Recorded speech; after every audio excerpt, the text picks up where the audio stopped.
Kia ora, good evening. An armed robbery at an Ellis Road service station on Sunday night is being treated as a one-off, and police are seeking information regarding the incident. Detective Constable Kerry Russell of the Invercargill Police is leading the investigation and talks us through CCTV footage taken at this crime scene. At approximately 8:30 on Sunday evening, a heavily disguised male entered Southland service station on Ellis Road, armed with a machete and carrying a blue bag. He's confronted the attendant there and taken a quantity of cash as well as 2 packets of cigarettes and then decamped from the store. He appears to have gone south on Ellis Road but could have taken either Jenkin or Scandrett Street when he's left. So did this guy arrive in a vehicle or on foot? We don't know. The man is wearing a black hoodie with black tracksuit pants and white gym shoes. He appears to probably have a blue balaclava or item of clothing blue covering his face. He's wearing rubber gloves, which appears to be like surgical gloves. And as far as the weapon goes? He's been carrying a machete, which appears to be just a standard machete with a wooden handle. It appears to have 4 rivets in the handle. Has that weapon been discovered at all? No, we're still looking for that. We believe he's carrying a blue bag like a Pam's shopping bag. If the public do have any information, what's the next step for them? We'd like the public to ring me at the Invercargill Police Station on 2110 400, or if they wish to remain anonymous, please contact Crime Stoppers on 0800 Crime Stoppers.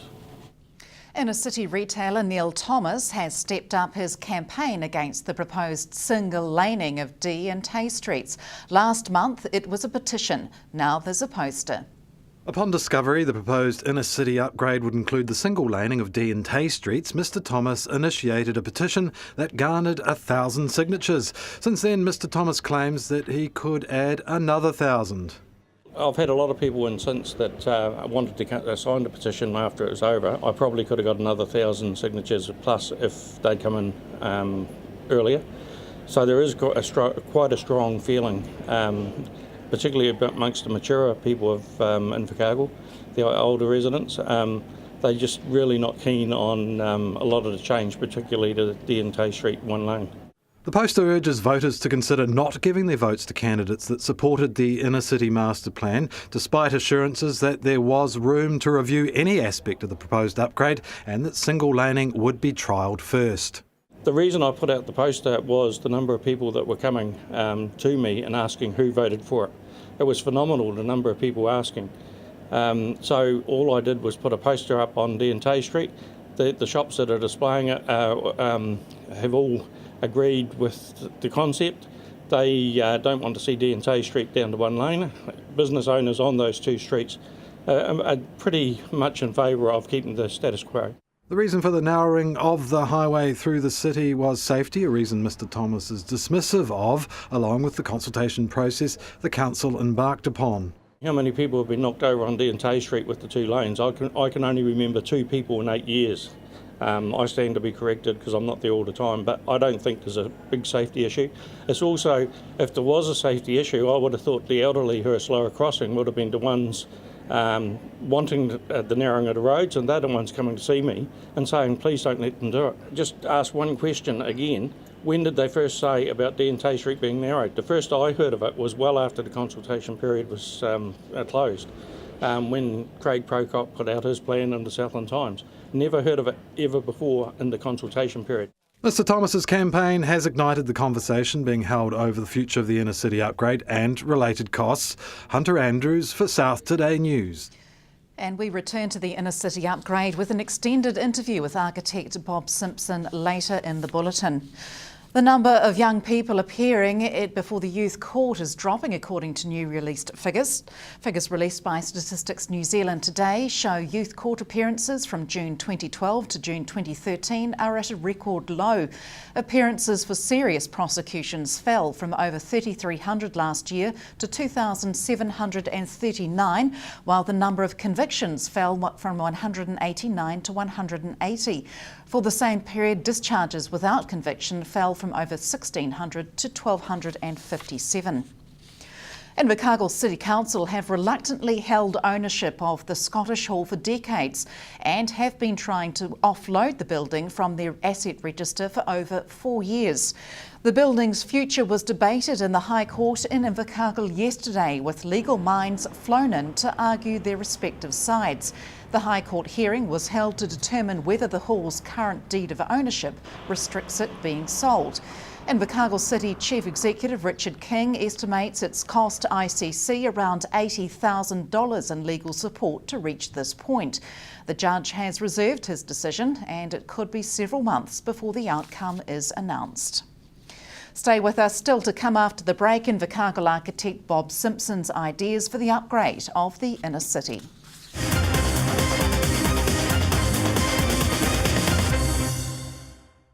Welcome back. City architect Bob Simpson is calling for a rethink of the proposed upgrade of the Invercargill CBD. Mr Simpson describes the proposed tinkering with traffic flow in the city centre as madness and the cost of the council-approved master plan as excessive. The architect is calling his plan Plan B and is challenging others to come up with Plan C and D. I was happy enough with some of the things that happened in the last upgrade, where a number of us were actively involved, and they involved some local consultants. But this time, the Craig Pocock proposal is based on changing traffic flows, and the traffic flows aren't the problem. The problem is lack of pedestrian activity in the inner city area, and the changes of going down to one lane seem like madness to me. The changes of in our one pedestrian street, adding more traffic by turning right into it seems like madness. Changing Don Street is further madness. It just doesn't make sense. I know of very few people, and I've discussed it with lots, who see any gains at all. Some more toilets would be useful, some seating perhaps, but that's all I see of value. The council says they've consulted on this, and in fact all those councillors that voted for the master plan are saying now that it's all open for revision. You've set yourself in the inner city here. You're obviously wanting people to come in and talk to you about it? Yes, well, we've established the shop at 93 D Street, which actually used to be my father's cake shop. As it happens, that's sort of interesting for family nostalgia reasons. But I've been concerned that candidates with fresh ideas get little exposure because of almost the style here. The status quo prevails, and it's hard to change councillors, so we provide this venue at 93 D Street where people can meet, and we'll have a meeting tomorrow night, or Wednesday night at 5:30, where we'll discuss those candidates' ideas and the ideas I've got at Advocate for Action, and we'll carry on with those meetings for the next couple of weeks on the Wednesday night so that people can come and discuss things with us. So do you have a plan yourself, and what, if you do, what are the fundamental differences between what you're proposing and what's already been proposed and okayed by the council? The fundamental difference is I believe that D Street right beside us here in Wapanga Place should be, or the other side of D Street really should be the boundary of the inner city, and the Tay Street should be the south boundary, and anything that the council does should be northeast of there really, so that people can park over there. They don't have to cross the wide roads, therefore they don't need the shelter, and that all buildings be requested to have verandas, and those verandas provide shelter just where it's needed by the shops, and they also reduce the risk of any injury in an earthquake. Okay, so that's quite a big difference from what's being proposed. Do you think that merits discussion? Would you okay other plans being drawn up by other architects? Of course. I mean, having a look at the options is a good idea. But the other major difference I've proposed is that this Wapanga Place where we're sitting in now has never been a useful or satisfactory idea. It just came across because of some free vacant land. And having a public space right beside a number 1 highway is another sign of madness. So I think that this should get changed so the verandas stay here over the toilets and over the subway, but the vehicles can come back through from Lower Esk Street and go onto D Street here, or that people in camper vans or other visitors can use the toilets. At the moment, if someone in a vehicle wants to use the public toilets, there's nowhere to park. What are the cost differences? The cost differential, we're talking, I think we're getting up towards 12 million or maybe above now. What was originally a 6.9 million proposed plan for the Craig Pocock plan. How different would you envisage your idea costing? Unfortunately, I can't tell you for sure. I can say that just for guesstimate's sake, the changes around Wokona Place might be $500,000, and I don't think anything else that is in that $12 to $16 million budget is actually worth doing. Apart from perhaps another toilet, and that would free up some money for the council to take over some other sites for car parking. Certainly Invercargill people like convenient car parking, and the success of the 11th Street development with the big shopping down there proves that. So parking in the town, and I haven't priced that, and partly because of the earthquake challenges, those sites should be cheaper.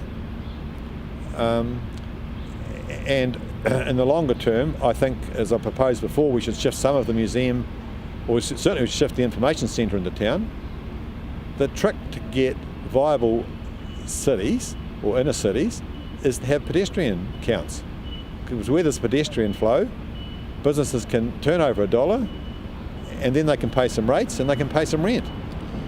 At the last council meeting, or the previous council meeting in August, when this master plan was okayed, the general feeling was that a lot of people said we have to look like we're doing something. There's a lot of people waiting to invest in the city, and they want us to show that we're doing something as a council. Is there an element of truth to that, though? Oh, certainly. I think for anybody to invest either in their own house, to move here, or more particularly to do something in the inner city, it's dependent on confidence. And the council, or the inactivity of the licensing trust on a hotel, which I've written about previously, the fact that they can't make up their mind, or they're busy stargazing, is frustrating. I remember at the last inner city upgrade, when I was part of that committee, ex-licensing trust president David Harrington, he was currently the mayor, said they decided to get on with the hotel. Never mind, the next meeting they changed their mind again. And so they've been procrastinating since 15 years ago. And that's it from the news team. Coming up in sport, the All Blacks in Argentina. That's after the weather next from us. Good night.